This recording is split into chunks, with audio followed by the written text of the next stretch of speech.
just need about 3 or 4 minutes. I've got to say this because I've been sitting there after our conversations. Let me just preface it by saying, in any of our objections, whatever, you make a ruling.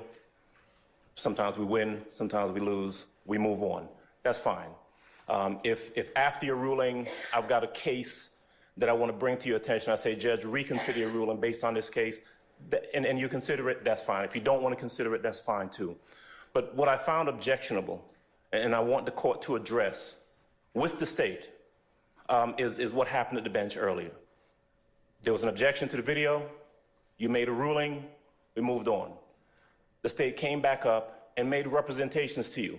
And they weren't representations based upon some new case law that they had found. There were representations, misrepresentations that were made directly to you, all of us standing there right there at the bench.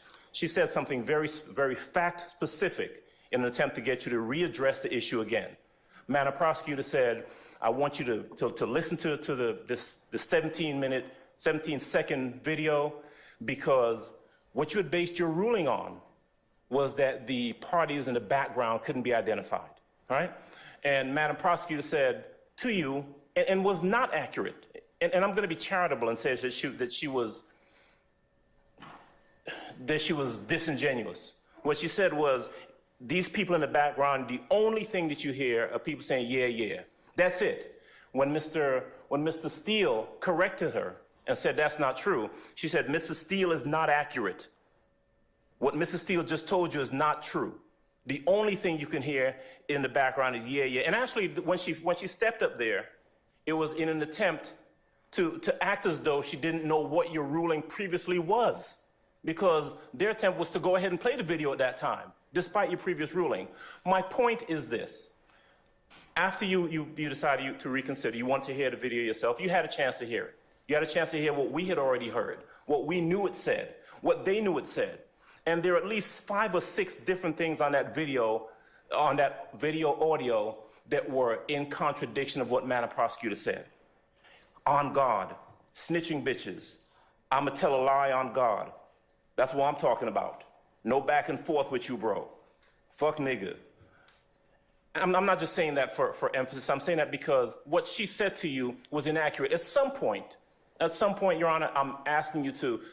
We've had this conversation about candor with the court over the course of the past number of weeks. 3.3. Yeah, we've had that conversation about it. And when we step up to you and we make a representation, it ought to be candid and it ought to be truthful. And what she said, and look, if she wins the motion, ultimately she wins. But you don't do it by standing there 3 feet from you in your face and lying to the court. And that's what she did. And she knew what she was doing, and it's not right. You heard Mr. Steele. Mr. Steele said, Your Honor, I am willing to surrender my bar card and have her surrender her bar card if what she is saying is true. He wasn't wrong. She wasn't wrong. She was not candid with the court. And at some point, you've got to say to the parties, if I'd done that, I would expect you to say, Mr. Adams, don't do that again. Don't step up to me and lie to try and get me to rule or overrule something I've already ruled on. Don't do it again. You ought to say that to them. We're not playing games in this courtroom. These are these people's lives at stake. And like I said, sometimes you win a motion, sometimes you lose. But you don't get the court to address something or readdress something like that. That's all. Say something to them is all I'm requesting. All right, sir.